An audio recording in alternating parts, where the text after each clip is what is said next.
Tulandeni ku presentation yathu. Presentation yathu kugamba za soka losedwa kapena kuti kupasula soka. So sanambe seke maso kuti tiwempeni seke maso mpeni ambuye kuthokoza chifukwa cha nthawi imene matipasai pempha tino mukathe kupekesa lingaliro la mtima wanga kuti alesa akathe kumva chimene mwandiulira ine kulika gawani pa nthawi pempha mukathe kutisunga tonse mu uzimu ndikukoka chidwi cha aliyense kuti likathe kumva Khristu ambaye mzina Yesu Kristo amen. Toza kwambiri kuzeli sina theory kwambiri, of course muli theory ndio kwamba zongo fotokoze ndikabila kwa amene amakonda za mpira coach ndiye amene amaphunzitsa maphunziro makonjisa manani samasera nawe tikamakamba za Khristu tukulamba za zinthu zokuti zikugwirika osati zinthu zoti titakupakamba maife ukali kuganika ndikubya tinosenete kuzilemeni nifunika lititengefe kumwamba. So kuzilemeni lili nifunika lititengefe kumwamba kuti tikafike pa chidzalo cha kumvesesa za soka loswedwa. So timafuna nena unawo tino pa dziko lapansi pano pale malamulo awiri amene tingakambe. Tikamakamba za malamulo ena aliwonse timakamba za malamulo awiri. Pali lamulo la chilengedwe ndi pali lamulo longotani longopangidwa. Ningo pasani chisanso tikangana kumbuyoko tikanguluka pa chiseko pali malemba di speak English athanda zati yani mukhayechete mwankhe yani chizungu basi ndikupita tinosenepe ndi lamulo la chilengedwe amene lopangidwa mwanjira ina ineyo ntakhala no chizungucho sindimatha koma alemba apo ndi ankhola chizungu ayi chifukwa yani ndi lamulo tani lopangidwa tiliyozena pakwakule.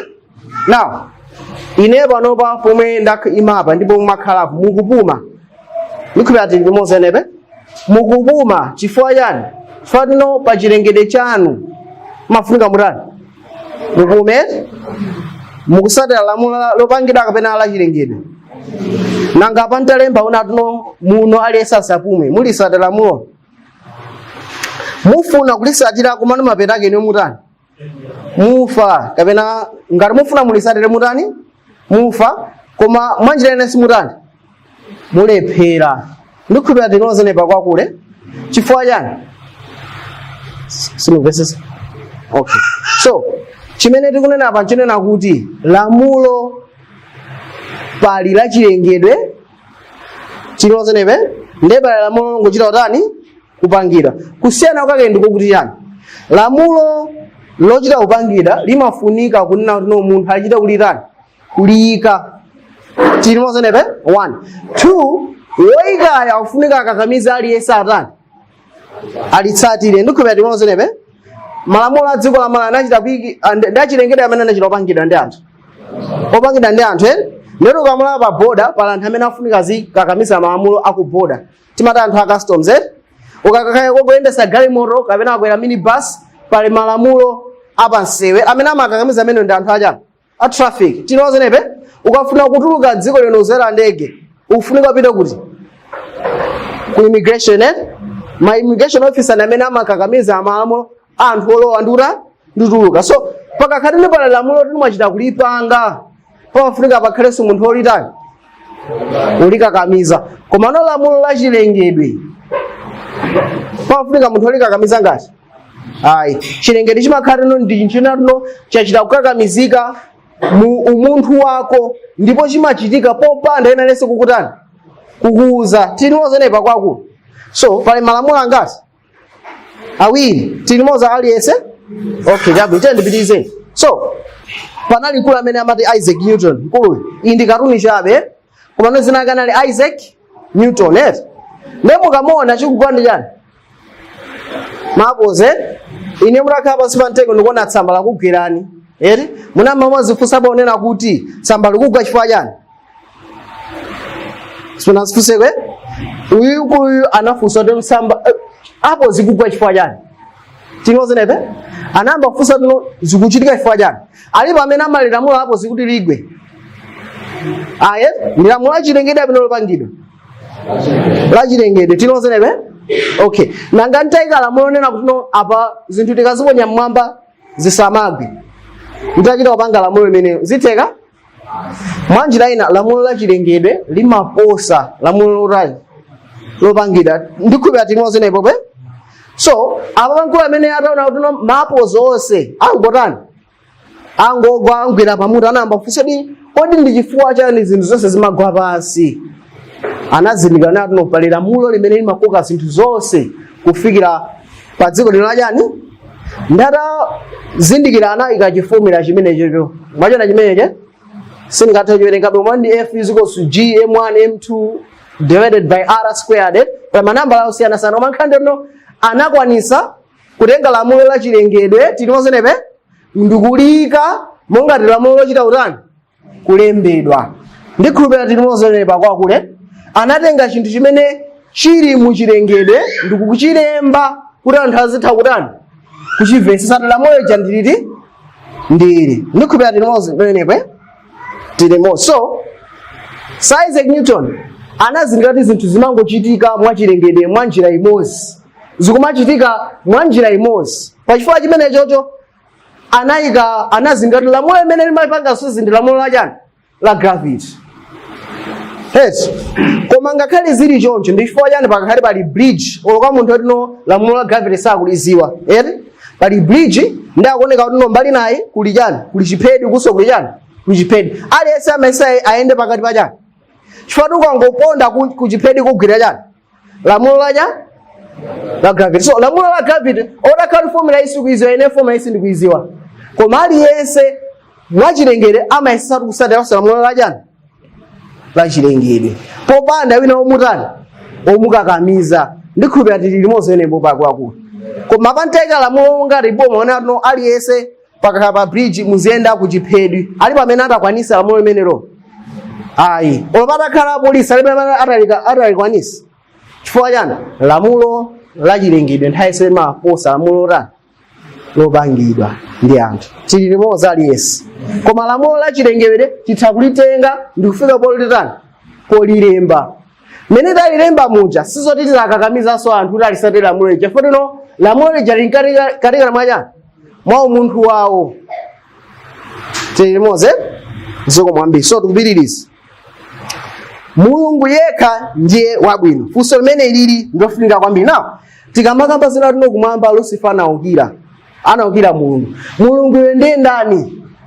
Ndikhulupirira timozenepe chimene chimamusiyanisa Mulungu ndi china chonse ndi chani? Choyambira ndicho anthu amaona tino Mulungu chimene chimamusiyanisa ndi ena onse ndi nzeru yokha. Kapena ndi chani? Ndi mphamvu zonse. Kapena kuzowa zambiri. Na funso nana tino ife ndi Lucifer wanze kwambiri ndani? Lucifer ife ndi Lucifer wajani wanzeru wamphamvu kwambiri ndani? Amene amazawa zimene ndani? Na ngati kuziwa kukhala ndi mphamvu kuli chimene chimasinisa Mulungu ndi zonse zolengedwa. Mbele Lucifer ali chifupi ndi Mulungu kuposa ndani? Posa ife yeti. Ndeti zimene zisingakhale zimene zikusiyanisa Mulungu ndi chani zina zonse. Tili moze? Na chikusiyanisa Mulungu ndi zonse zolengedwa ndi chani? Mavesi alipo amene Marko 10:18 nawo tuno ndipo Yesu anati kwa iye unditcha ine wabwino bwanji? Palibe wabwino koma mmodzi ine ndani? Tikamakamba za chikhalidwe cha Mulungu, tikamakamba za chimene chimampanga Mulungu kuti akhale osiyana ndi zonse, tikamba za chani? Za ubwino. Ndikhulupirira timozenepe 148 kuti chani? Iye wosakonda sazindikira Mulungu chifukwa Mulungu ndiye chani? Chikondi. Mulungu ndi wachikondi. Ali pamene amankakamiza Mulungu kuti ukhale wachikondi? Ayi. Ali pamene ankakamiza Mulungu kuti akhale wabwino? Ayi. Mulungu pa iye yekha mu munthu wake chimene chimampangisa siyana ndi zonse njoti no iye ndi wabwino, iye ndi otani? Wachikondi. Chimbuso 15:4 ku akamba za kumwamba. 15:4 kamba za anthu atayima pa nyanja amandala ndi akukamba za Mulungu.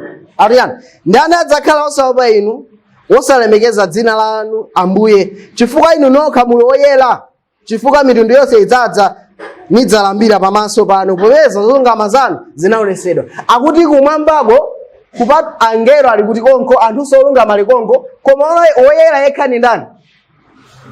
Oyera yekha ni ndani? Mulungu. Tiniwazenepe chimene chikusiyanisa Mulungu ndi angelo onse ndi inu tonse ni Mulungu. Njonado Mulungu payekha ndi wabwino, ndi wangwiro, ndi woyera. Wangwiro apa wakamba zonyani, wabwino, chikondi, mameta kuti chani, ndi woyera. Yes, zonsezi palibe amene amamuza Mulungu mukhale wabwino, mukhale wokonda. Mulungu ali zonsezi popanda chinese chakunja chomukakamiza yatani achite. Mulungu sangathe kuzimana yekha kuti akhale wachani, wabwino. Sangathe kuzilesa yekha. Tilimuzenepe ine mungazilese nokha kuti musapuma. Aye, ndimozimoso Mulungu sangathe kuzilesa yekha kuti akhale wabwino. Zosatheka. Amati Mulungu ndo achani nthawi zonse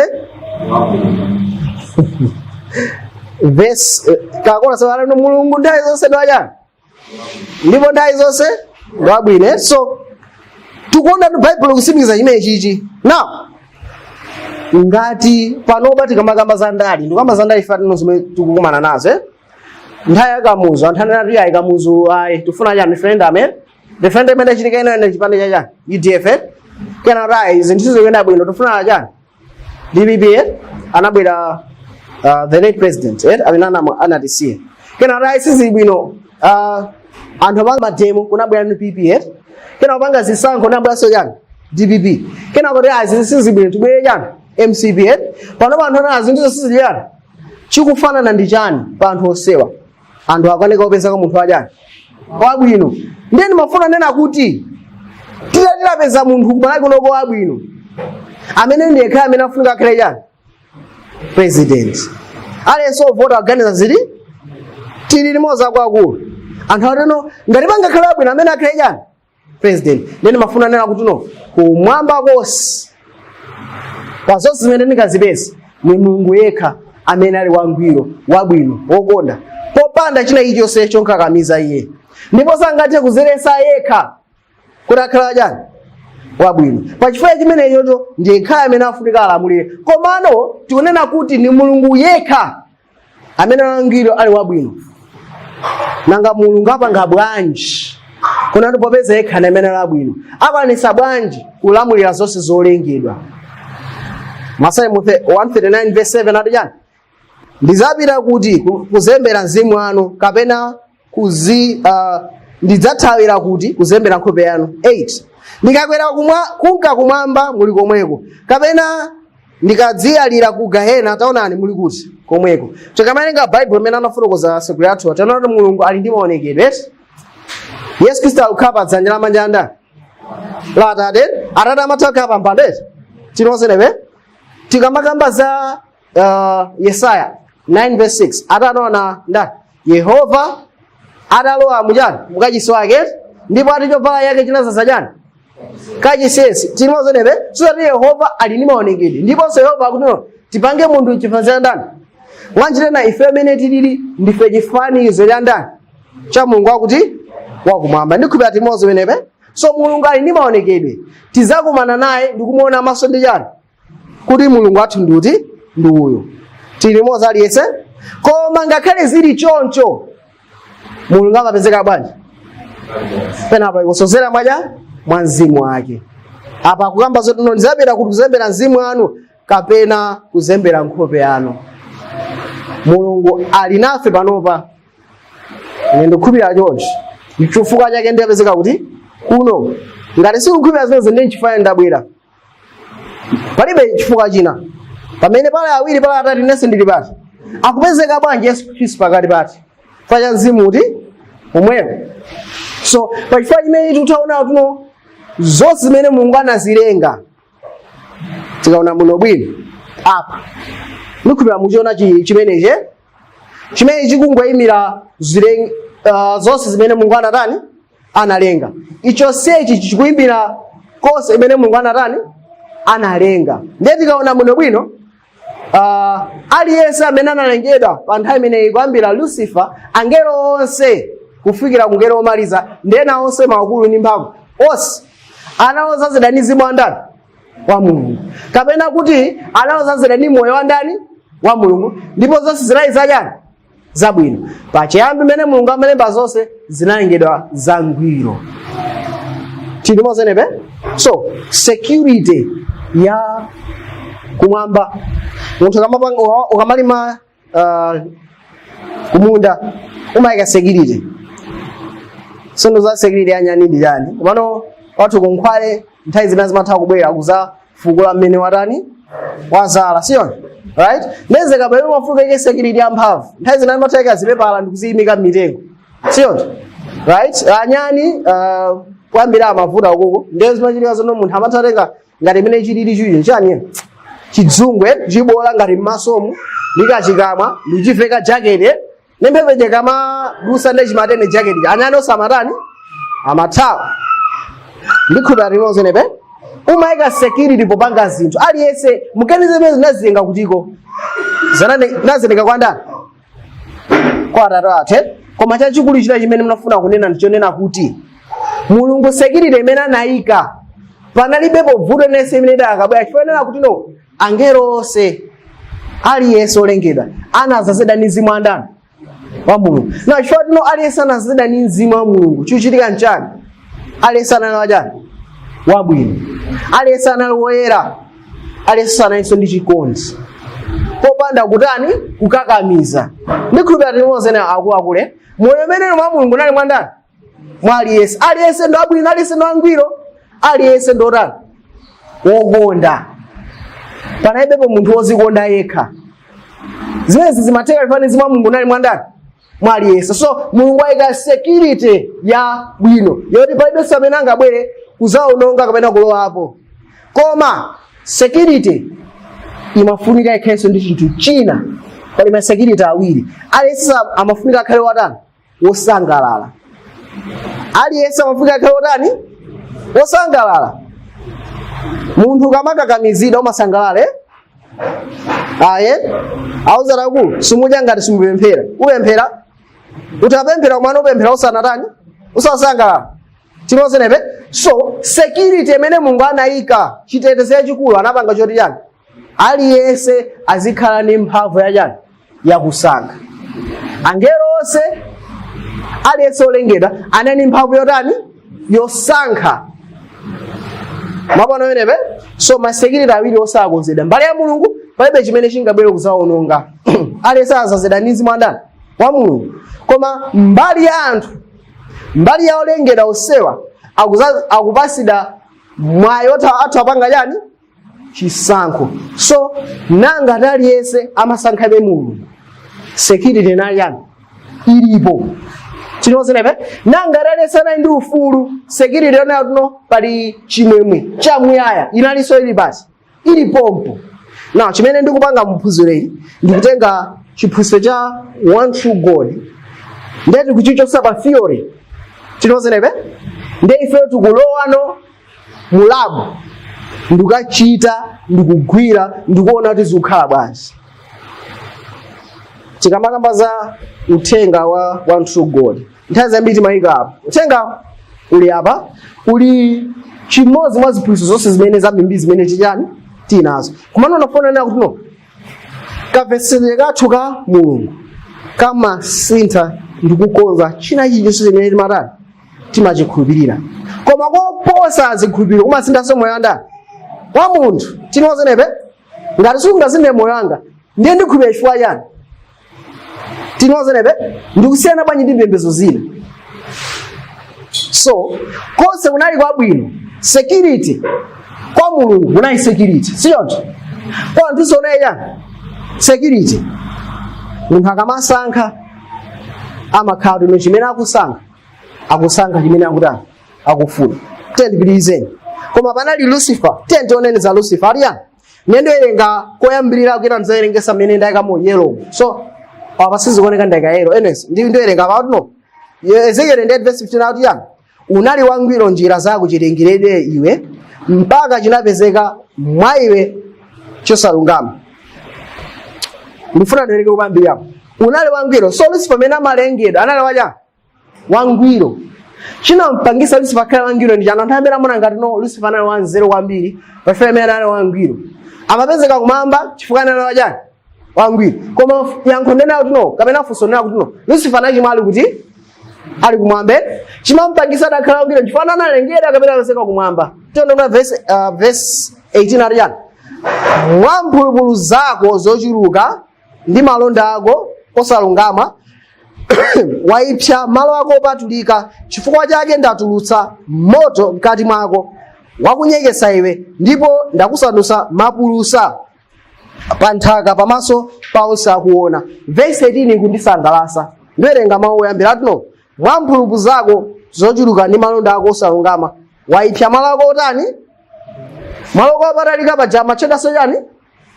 Kachisi. Anthu amachedwaso kachisi. Kachisi wandani paja? Wanzimu wandani? Woyera. Zimonzenebe. So zoti anthu ndakachisa zimene sizinambire pandani? Pa anthu. Angelo sanali kachisa chani? A Mulungu. Ningatana kachisa Mulungu amene uzazitaso ndi chani? Mizimu aja wa Mulungu. Angelo sanali abwino, angwiro, otani? Oyera. Fanya Lucifer anatuno unali wangwiro, njira zako chilengerere bwanji. Atangolengedwa angelo onse ndi Lucifer amene osana uzazida mzimu andani wa Mulungu. Tilimoza kwako. Ndipo Lucifer anali wangwiro kotheratu. Fanya no moyo umene mwa iye unali wasawaja wangwiro. Tilimoza nebe. Koma akunena kuti verse 17 chinampangisa Lucifer achimwe ndi chani. Verse 9 unadzikuza mtima wako, unadzikuza mtima chifukwa cha kukongola kwako, waipsa nzeru zako chifukwa cha kuwala kwako, ndakugwetsa pansi, ndakuyika pansi pa mafumu kuti akupenye. Now Lucifer anali wanzeru kwambiri. Anthu ambiri timakhulupirira lino chimene chimasiyanitsa ife ndi Mulungu. Kapena Lucifer ndi Mulungu. Choncho no ife mwina mphamvu zathu zochepa, timazawa zochepa, si zimenezo yayi. Zimenezo zimakuonetsa umulungu komano si chenicheni chidzalo cha umulungu yayi. Lucifer mistake yaikulu imene anapanga, amakhulupirira nena kuti iyeyo kusiyana kwake ndi Mulungu ndikunena kuti Mulungu ali pa mpando wachifumu. Amapanga zimene iye akutani akufuna. Ndenenso ndapangisa zimene ndikutani ndikufuna, ndikukhalabe wangwiro popanda ndani? Mulungu. Mafuna tivesese kwambiri pamenepo. Anthu ambiri akukhulupirira no Lucifer plan yake inali Lucifer aine ndikhala oyipa, ndikayipa ndimukira Mulungu, kenako ndikagwa ndipangisa anthu otoserekapi. Plan imene si ya munthu wanzeru yayi. Imene veka plan ya nzeru kwa ine? Hai, Lucifer anali wanzeru kwambiri. Cholengedwa cha Mulungu cha nzeru kwambiri. Chinali cha ndani? Lucifer akuti wadzala ndi nzeru, kamba kaza kudzala mwana botoi yafi yadzadza ndi mazi, yadzala ndi mazi. Aiponso madzi ena ndingathire mungati. Tingamakamba za nzeru, Mulungu anadzazisa Lucifer ndi nzeru. Panaibenso china chimene Mulungu adakatha kuonjezera mbali ya jani ya nzeru. Chinoza nebe. So Lucifer plan yake inali simple. Iye ali ndi nzeru zokwanira, atakukhala wabwino popanda ndani? Popanda ndani? Mulungu. Pachifukwa chimene yati waipsa jani nzeru zako. Tentione ndikodi zimenezo zoona. Amakhulupirira nati atakhala wanzeru popanda Mulungu. Ndiwerenge pamenepa Yesaya 14:12 wagwadi chokera kumwamba iwe nthanda, mwana wa mbandakucha wagwetsedwa pansi iwe efu la mitundu.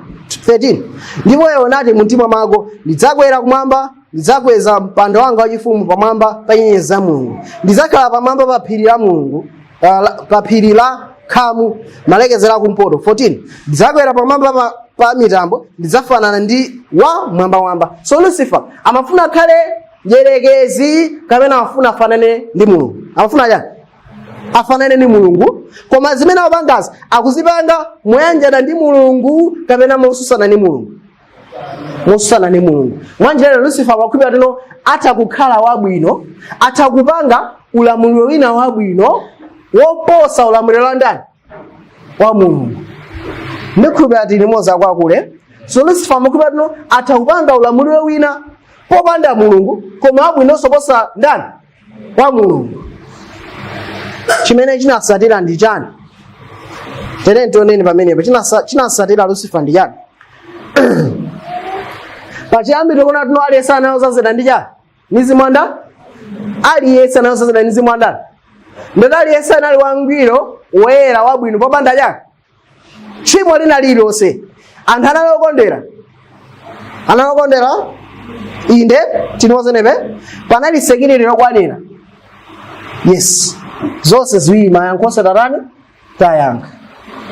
Koma pachifukwa cha Lucifer panakha ngati komwe line itangwike komano sizo panali chilaini chenene kumwamba komano khende no panakha ngati pali kuganika kuti pakati pa angelo. Angelo eda anasatabe kuti akhaloza zidani mzimu ndani wa Mulungu. Pene mbali naye inasata Satana kuti iwo akhala bwino ndi angwiro popanda ndani azipisa ntchito chani nzeru zawo. Tinozenepe now apayo bondeni pala malamulo angati? Malamulo anga lamulo ili la Mulungu kuzazira ndi mzimu wa Mulungu ndi lamulo lopangidwa kapena lamulo la chilengedwe? La chilengedwe. Tinozenepe kuzera lamulo la chilengedwe mzimu wa Mulungu moyo wa Mulungu khala mwa angelo aliyesendo aja wabwino. Tinozenepe komano Lucifer kupya nzeru zawo nati iyayi ifensi tizazida ndi mzimu wa ndani wa Mulungu tizikhala abwino angwiro popanda ndani ndete sakudaliraso mzimu wa Mulungu akudalira chani ndete afunika ngoziwa zabwinozo ndikumazidani kumazichita. Lamulo la chilengedwe lopangidwa tikuona mene zokhalira zinthu zene komana lamulo limenelo likugwira ntchito popanda ndani ndere popanda Mulungu ndere likudalira ndani undekha. Tikumvana menepe? So Mulungu akulola kuti izi zichitike chifukwa chani? Chifukwa chanena kuti no aliyense afunika akhale otani wosangalala sichoncho. Aliyense ali ndi ufulu wotani wakusankha. Angelo onse ali ndi ufulu wakusankha Mulungu kapena kusankha ndani Lucifer. Ndipo kumwamba ona garenika pangati pakati. Pachifukwa chimene chichi china chake chinachitika ndibwerera pambuyo pang'ono. Tuone verse ili napo. Tuone verse ili Aroma 8 verse 7 tiwerenga kuti chani chifukwa chisamaliro cha thupi chidana ndi Mulungu pakuti sichigonja kuchilamulo cha Mulungu pakuti sichikhoza kutero. Tikamakamba za chisamaliro cha thupi tikukamba za malingaliro achani akugwa. Chisamaliro cha thupi tikukamba za malingaliro achani akugwa. Ndano chisamaliro cha thupi sichingamvere malamulo a ndani a Mulungu. 8 ndipo iwo amene ali mthupi sangathe kukondweretsa Mulungu. Amene ali mthupi sangathe kukondweretsa ndani Mulungu. Now mafuna tiberere ku Isaac Newton. Kakatuni kaja tukambukirabe takumbuka kakatuni ake lamulo limene likuka zinthu zonse tizigwe pasi lamulo lanji pacha la gravity. Tinozenepe akalilemba pasi lili likhalabe lamulo la gravity koma lotani lolembedwe koma ndi lamulo bera chani la chilengedwe. Tikupata penepe now Lucifer ndi azinzake. Lucifer ali ngati Isaac Newton amene anazinga akutemanika tonse tupanga zinthu motani mofanana. Tinozenepe anayamba zingati pali china chake chimene chipati makisa ifetino tonse tupanga zinthu motani mofanana. Ndi atachizindikira anaona natu ni iyayi inenso nane nthakupanga njira yanga yoti nthakhala bwino popanda ndani Mulungu. Tinozenepe ndipo chifukwa chimene yocho Lucifer anaukira mzimu wa Mulungu mwa Lucifer anakhala mobe ngati unatani unachoka. Ndikhulupirira tinozenepe. Now Lucifer uja akufuna apangebe zabwino. Tinozenepe plan yake na limeneyo koma amene mzimu wa Mulungu achoka akwanisanso ngati ayi. Now tikapita Hebrew chapter 1 mukawerenga bwino bwino pali kusiyanisa pakati pa Khristu zonse zolengedwa. Ali angelo nonso mumulambire mwanayo eti koma kwa mwanayo akuti chani iwe ndi nani Mulungu ndipo mpando wako wachifumu ni bwanji nthawi so akusiyanisa angelo ndi ndani ndi Khristu. Akumuza Yesu Khristu mwenyewe ndi mwana nati no zonse nalengedwa ndi ndani ndiwe. Akawaza angelo onse ine mumpembeze ndani mwana. Ndikhulupirira timozenepe nkhani imene ikuchitika pano pakusiyanisa pakati pa olengedwa ndi chani ndi Yesu Khristu. Timozenepe now mafuna nena kuti chinthu ichi pamene Mulungu akunena zimene zijazo akhanga kupereka lamulo tinozenepe angelo amene ali wosatira Mulungu. Okay, ndibwerereko. Okay? Pachiyambi angelo amene ali wosatira Mulungu akwanisa kuvomereza zimene Mulungu akunena. Akwanisa chifukwa cha Mzimu wa Mulungu mkati mwa ndani mwayo tinozenepe. Kwa hiyo ngakhale Mulungu akunena angelo sangatiuzikane zokha chifukwa Mzimu wa Mulungu mkati mwa ndani azizichita chifukwa ndi chilengedwe chawo nosopano akusatira lamulo la chani la chilengedwe. Koma Lucifer ndi angelo aja sangakwanise chifukwa choti chani alibe mzimu wa ndani wa Mulungu. Pamene tikunena tuno malamulo a Mulungu aja amene Mulungu amawuza angelo amene analibe mzimu wa Mulungu anatani anaukirabe. Okhala amene ali ndi mzimu wa Mulungu ndi amene anapitiriza kusatira ndani Mulungu. Chimene chinasiyanisa ndi chani kapezekedwa mzimu wa ndani wa Mulungu. So pamene tikutha kuona nena kuti no tikamakamba za chiyero tikukamba zokhala ndi moyo wa ndani wa Mulungu. Tikamakamba za tchimo tikukamba pamene palibe moyo wa ndani wa Mulungu. So kumwamba Lucifer anatani anachima. Kuchima kwake analekanitsidwa iyeyo ndi ndani ndi mzimu wa ndani wa Mulungu. Tikutha kuona amenepe. So chikuchitika nchani moyo ndi chiyero amene ali wolungama yekha ndi ndani Mulungu. Ngati tingapezeke ndifa achiyero ndi olungama ndi ndani Mulungu. Ngati tikufuna kukhala olungama ndi achiyero ndi tikufuna ndani Mulungu. Popanda Mulungu zitheka ngati ayi. Koma Lucifer amafuna apange chinthu chosatheka kuti akhale olungama ndi chiyero popanda ndani Mulungu. Apaja amafuna afanane ndani pachi Mulungu. Mulungu ndo ndani woyera wolungama wabwino. Lucifer amafuna ziti koma sizinatani sizinatheke. Mapeto ake kumwamba unagawika pakati ndikupeza nato mbali naye kuli tchimo ndi ya imfa imene inasanduka gawo la ndani la Lucifer. Mbali naye kuli moyo ndi chani ndi chiyero imene gawo la ndani la Mulungu. Mafumu angati awiri amene akulimbana nawo ndi ndani amene angapange anthu abwino anthu achani angwiro. Ndi ufumu umene uli wopambana woposa kotero kuti munthu ukangozowa zabwino zonse ndikuzichita ndikukhala wangwiro kapena uzazideni ndani ndi mzimu wa Mulungu. Ndikhulupirira timoza kwakule chabwino. Tikapitiriza bwino taonana kuti no malamulo achilengedwe atha kulembedwanso pansi sinonso chimodzi mwa iye ndi ichi Mulungu akuti usakhale milungu chani ina koma ndani ine. Kuti munthu akwanitse chimenecho akhale ndi mzimu wa ndani wa Mulungu. Chimozenepe chimoze komano lamulo lomwelo likubwera kwa munthu wochimwa usakhale milungu ina koma ndani akufunafuna kutero munthuyo koma sizikutheka. Ngati sakwanisa kuchita lamulo tani lochita kupangika. So pali kufunika kumvesesa ndi kumvesesa malamulo awiri. So kumwamba kuli chinkhondo. Nkhondo ili nkati Mulungu ati ndipange munthu njifanizira ndani change.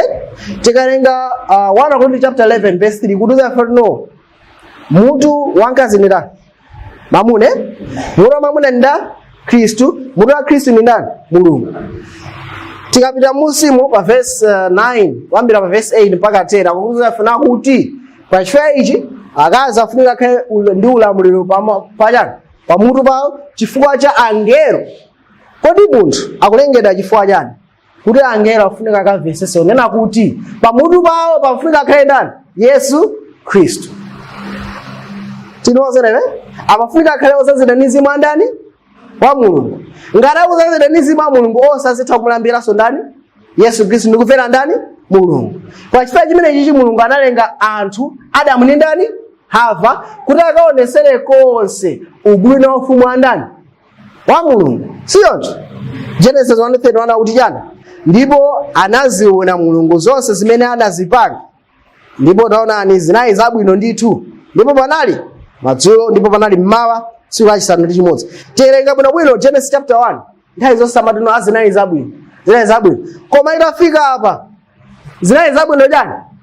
Ndithu. Adamu ndi Hava amene anapangidwa mu chifanizo cha Mulungu. Anali abwino chifukwa chani? Anali ndi Mzimu wa Mulungu. Pefo anali ndi Mulungu atozatino musadye mtengo uwu. Adakakwanisa kuchita ziti motero. Sichoncho? Na funso lina imabwera kwa ine chino no. Kodi Mulungu anapanga bwanji? Anachitiranji? Chifukwa chani Mulungu anatenga mtengo wina wozisa zabwino zepa kuika somene. Chifukwa chani? Chifukwa tuno yankho langa limakhala ndili. Ine mwina ndakhala ndili ndi mbali. Bwezi ndapanga zina tuno mtengo amene usarani. Ndikubatira vote ife tonse ndi Mulungu motino mtengo wonse zabwino nzoyipa Mulungu ayikemo mu munda kapena asayikemo tavota rasarani asayikemo tayo ndati siri kupesa ufumu wa ndani wa Mulungu siri kupesesa faya tione ni Genesis 2:9 ndipo Yehova Mulungu anameresa nthaka mitengo yonse yokoma maso ndi yabwino kudya ndiponso mtengo wa moyo pakati pa mundapo ndi mtengo wakusisa zabwino ndani zoyipa.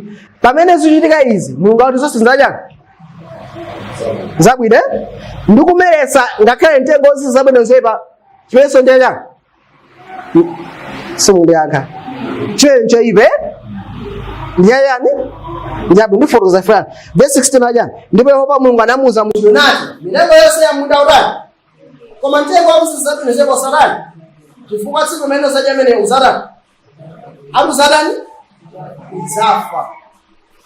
Na mitengo iwe iyi ngikhuba ine nayo bodi mitengo mwana wafuna amene achiti mtengo wakusisa zabwino zoyipa udakatha kukhala ipenye nanasi udakatha kukhala apples mtengo ena uliwonse koma nafuna ufotokoze kuti chifukwa chani Mulungu anayika mtengo paja kumwamba panali masekiriti awiri.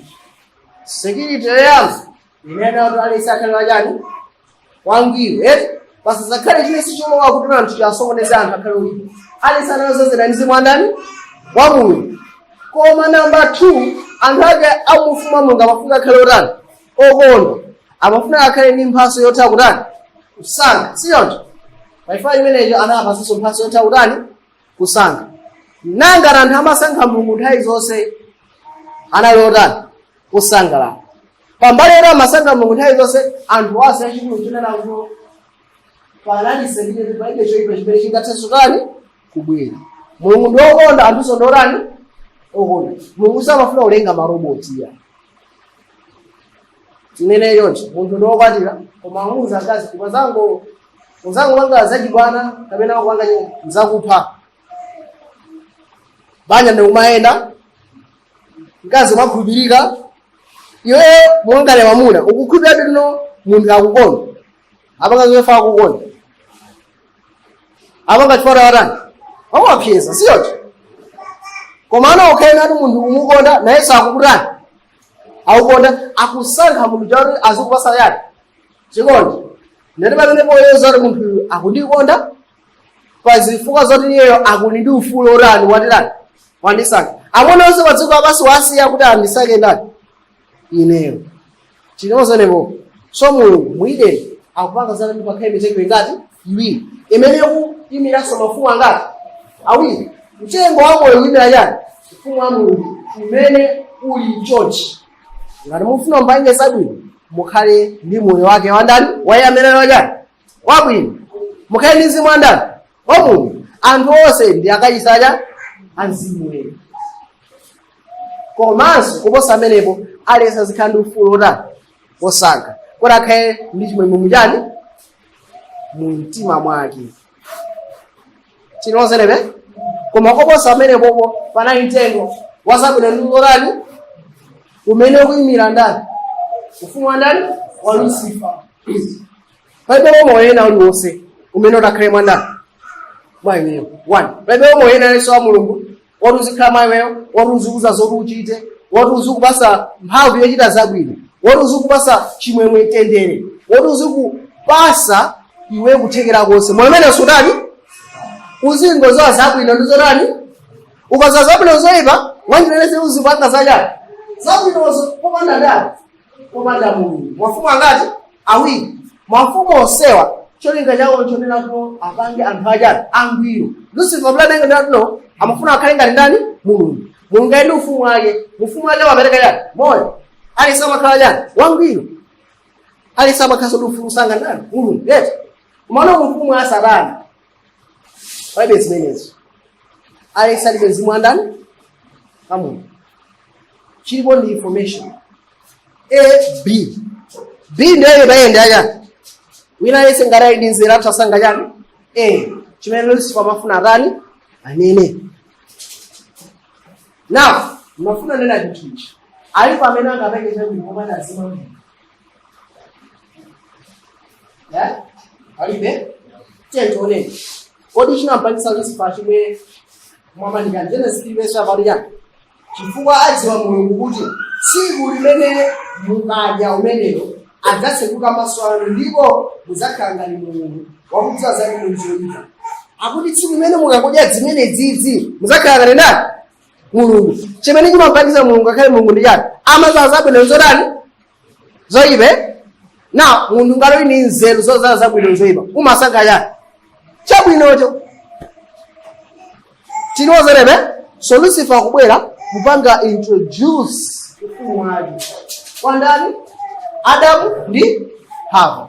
Akwazana ato kuti mukhale abwino mungopanga zachani zabwino basi.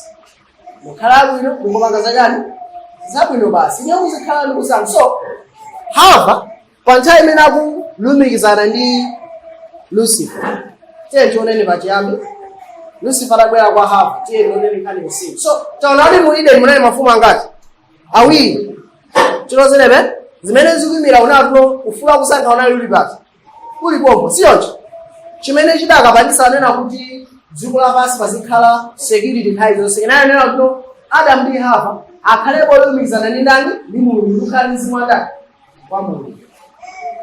Chimene chidakapangisa tino akhale boyera mtima chinayi chimene chibasi security yamphamvu koposa kuti livesese kwambiri koposa tifuna livesese ichi chimene chinachitika muyani mu Eden. Yede mu Eden chikuchitika nchani Genesis 3:2 pajarumbu ya njoka inampeza nkaziro kodi anati mulungu tisadye mitengo yonse yede nekazi akankanda no nkazi ndipo anati kwa njoka zipatso za mitengo ya munda tilani tije. So nkazi pamene akuyankhula izizi alolumikizana ndi mulungu kapena alolumikizana ndani ni mulungu siyoncho right. Verse ya dino koma zipatso za munda uti nkati mwa munda mulungu anati musadye meneyo musakhudze meneyo mungazarani mungazafa. Verse 5 so apapa nkazi ali mzimu wa ndani wa mulungu mkati mwake. Chimene akuyankha ndi chimene moyo wake ukutani ukumuuza ndipo moyo wake ndolumikizana ndi moyo wa ndani wa mulungu tiliwozanebe. So akuyankhula zimene zili mkati mwa moyo wa ndani zimene zili za chilengedwe chake sangathe kuyankhula sine choposa chani chimenechi. 5 adiyani chifukwa adziwa mulungu kuti tsiku limene mukadya umeneyo adzatsekuka chani ndipo mudzakhala ngati nani mulungu wakudziwa zabwino ndi ndani. So eba Lucifer zimene akubweresa ndi chikayiko pa mawu andani a mulungu. Nawo ndiye akula chinthu choti alisi muno maji verses anthu aliyo ayipa ubwezi tinozerebe mano masana onse mmozi wa mazimisa foni amango ya semuna ya 6 ere komasa akhala limodzi wina amayika pa airplane mode foni yo ere mamuna yakhala ndi chikayiko sakhala ndi chikayiko akhala ndi chikayiko chikayiko chikapitirika chiyachitika nchani chikondi chakaiso chitani ndati ufulu wa kusankha uja autani auchosa kuti sakusankhaso ndani tinozenepe. So ufulu wa kusankha apapa Lucifer anabwera kwa mkazi wake akulu mulungu akutani akunamizana anabweresa wani chani chikayiko. So kwa munthu chimene chikamba ndi chani chikayiko. So mwa hava chikayiko chitamba kubwera chinachitika nchani 6 ndipo pamene anaona mkazi kuti mtengo nale wabwino kudya apa chikuchitika nchani mutu make chikayiko chamba utani kubwera. So chisankho chija chimene akupanga akuona zimene akuona akumva zimene akutani akumva akufuna napake chani chisankho. Chisankho chake ncho chani ndikuti unali wokoma m'maso mtengo wakulakika wakupasa chani nzeru. Now meno nazo seza papa tinozenepe anatenga zipaso zake tinozenepe tathera pati ananeka chani waja ngati aye tinozenepe wachimwa sana chimwe okay funso ndili sana je chani chipasoje okay sana rengo wanguchirenga mmanyamani mulungu atakutulira nthawi imeneyo bwa sana je okay anara arachimba pajaye sana nalo yani ukangana mkazi mkumbira mtima mwako yeo atani wachita kale chani chigolo ngalabanga kale chisankho mtima wako ngesu unapanga chinthu kuthupi watani wachimwa kale apapa hava chisankho chake chino wasankha kuti akhale mbala ya ndani ya Lucifer ngakhale sana atani sana chite china chichonse mulungu adakhale watulukira nthawi yomweyo sada dzanja lake mwina akuti agwire mulungu atulukira adakhale atani komano chikayiko chilimusi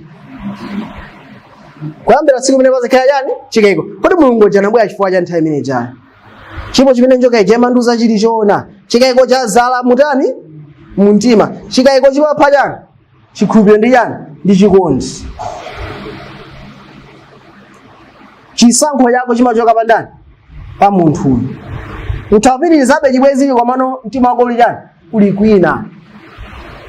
So watu kuna mphamvu ya chani ya chisankho hava wachimwa ngakhale sanarani sanaje kujako angopangane chinthu chimene chili muchani moyo mwake. Apa ndaro apanga wasankha kuti achoke m'manja mwa Mulungu apite m'manja mwa ndani mwa Lucifer ndere nzoma Mulungu atani achokerapo ndikhupira tinozenepe apa ni nthawi imene chipulumutso chisana lonjezedwe kwa iwo wese ndikhupira timoza akulu aliyense. Adamu akuti chani anatenga zipaso zake nadya nampasanso mwamuna wake amene ali naye natani nadya. Na mafuna anena kuti ngati vesi bora nkheni nayikamo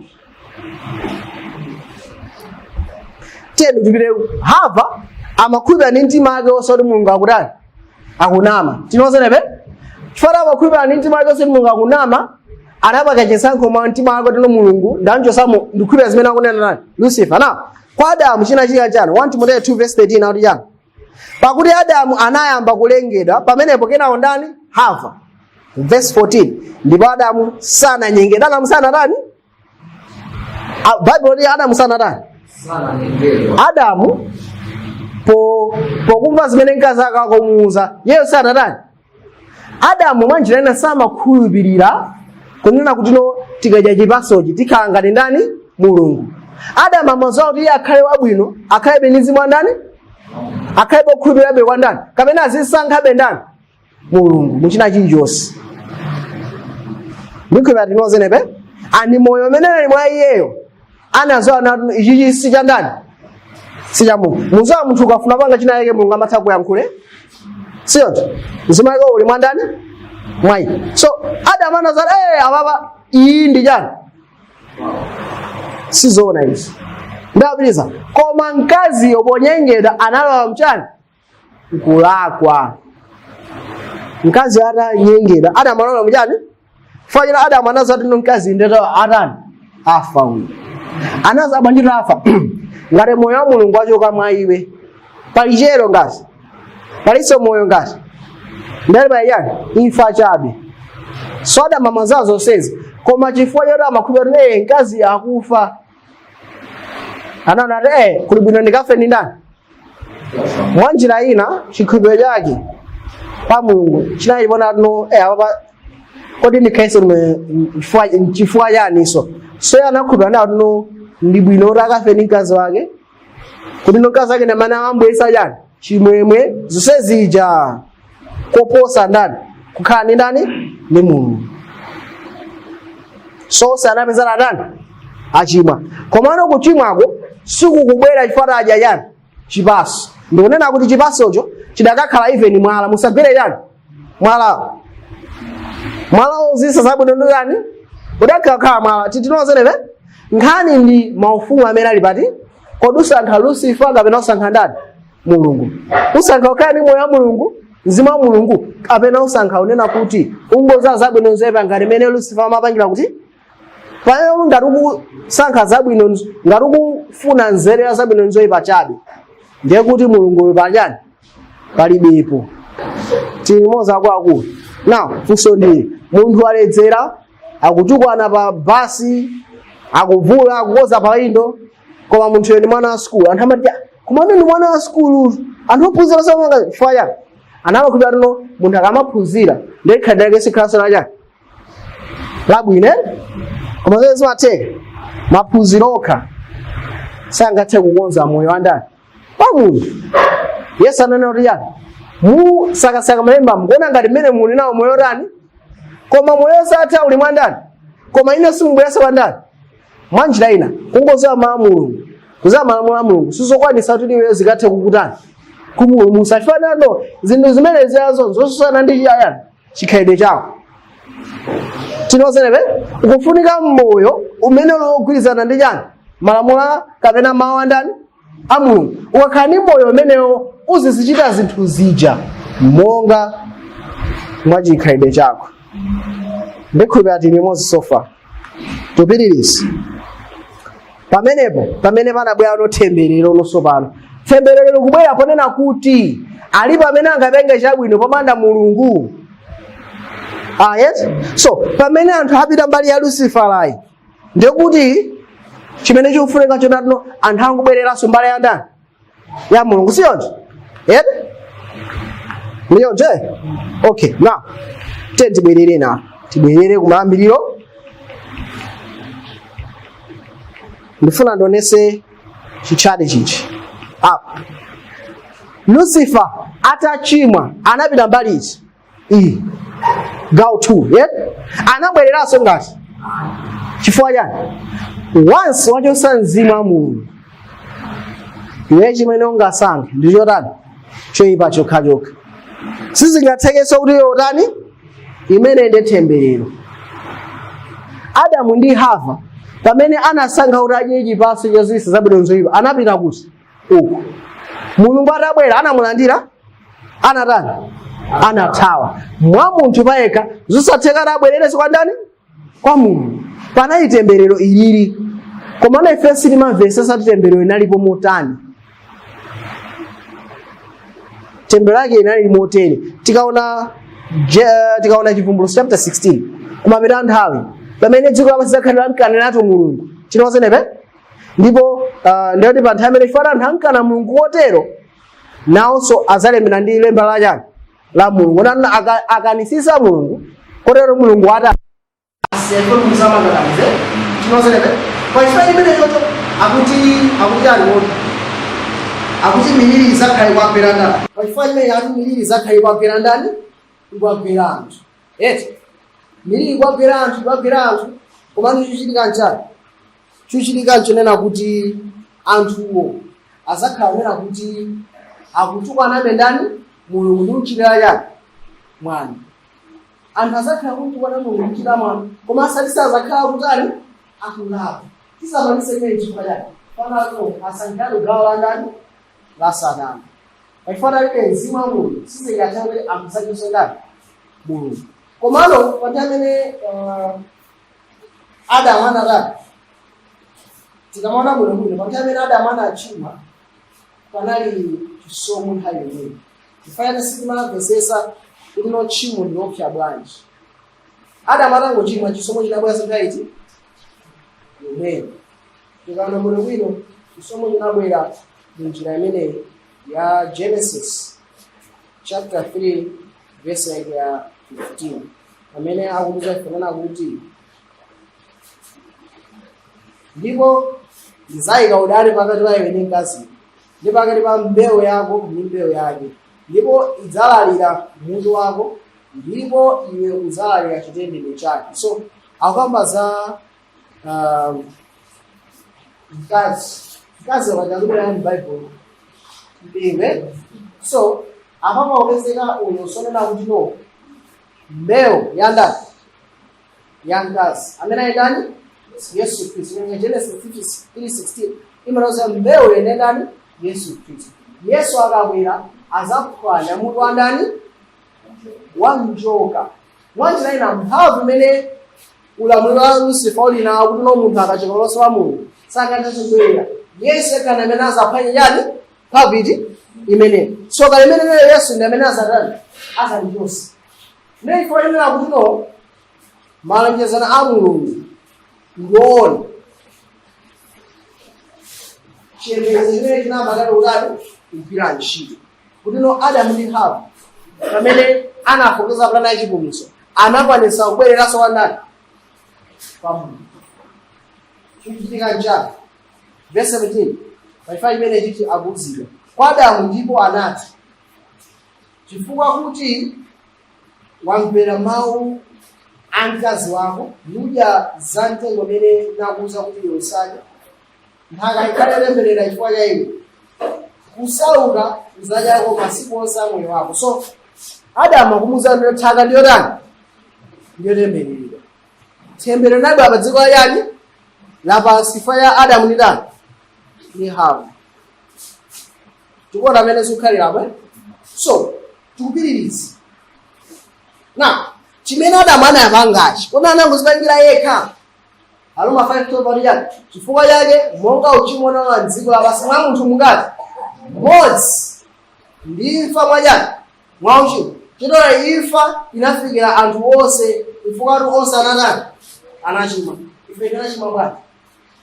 Uchimo amene wakamba akandikulekana ndi ndani? Ndi Mulungu.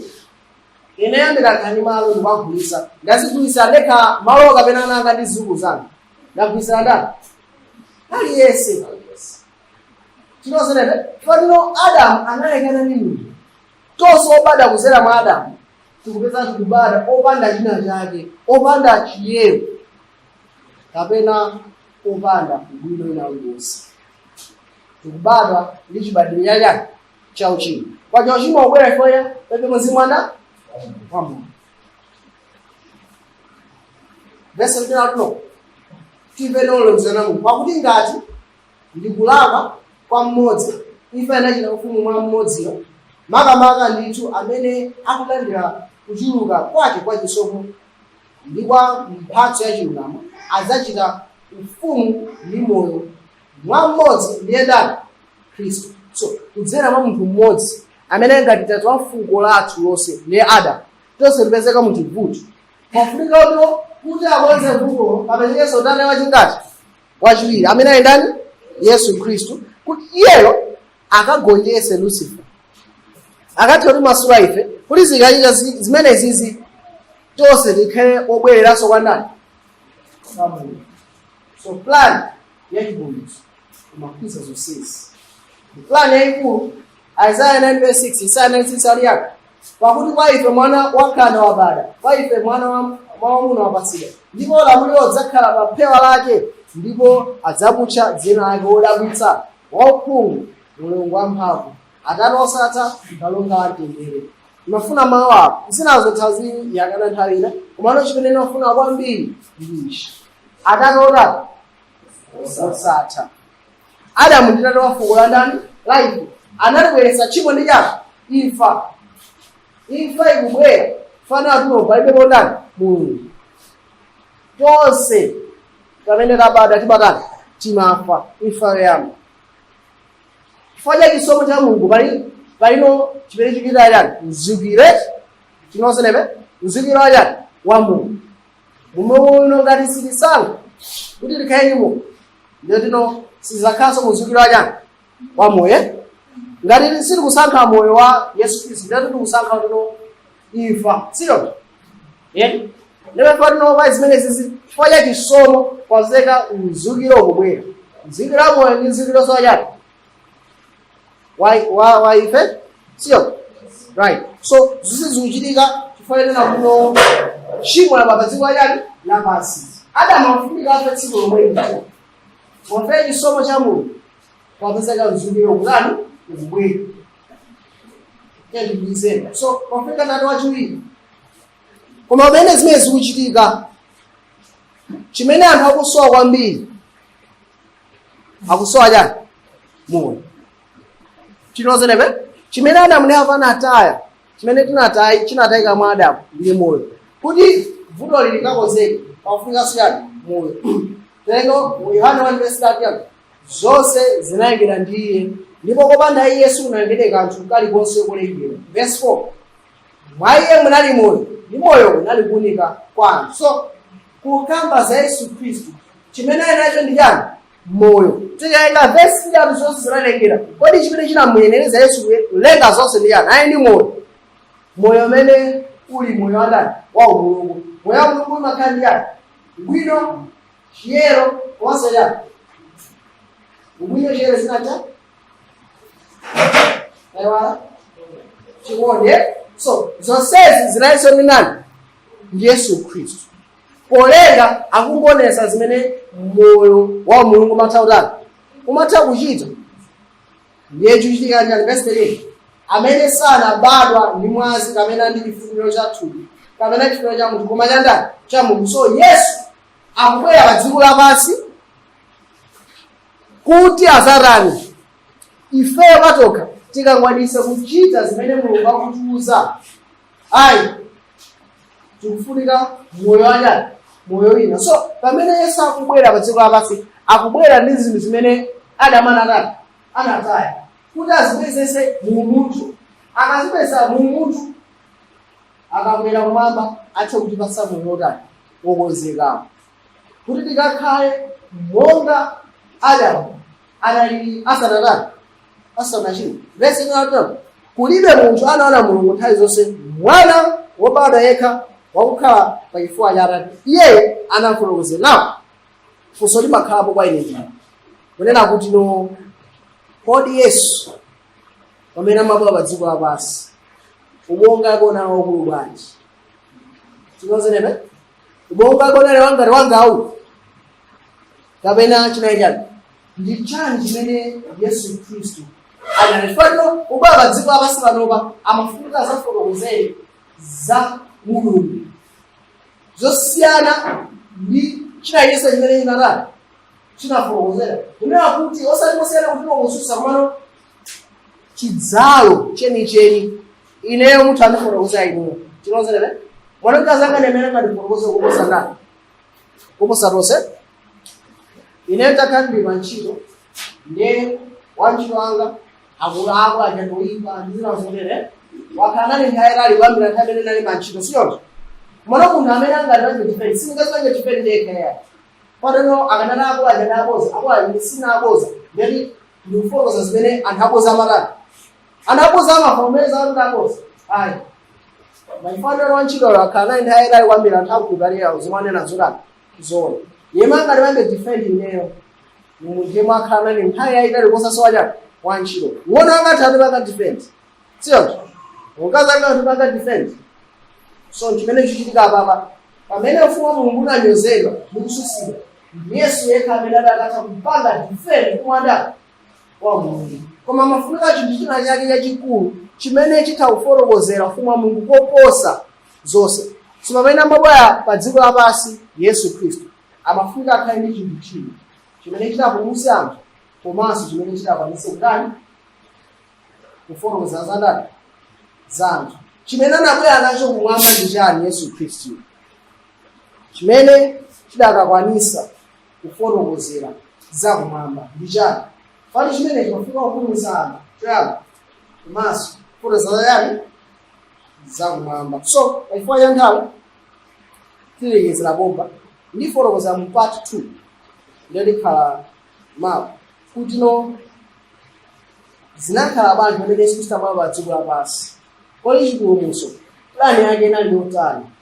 Ndeti kayona plani chiona tene plani ndi yodabwitsa komanso ndi yayikulu koposa. Kodi akuno Yesu Khristu anabweradi kuti ationesere ufumu wa ndani wa kumwamba. So pa chifukwa cha nthawi Tuwezere bomba ndipo siremaso kuti mbe Ambuye fathu kusema padera chifukwa chino mwatikonzesera nthawi kuti timve mawu anu. Nthawi imkhale kwathu kudalitsa mawu amene akapita na nthawi ndipo akweza pamwamba kuti akathe kuyankhula kwa ina aliyense amene akumva ndipo asunga mtima wathu.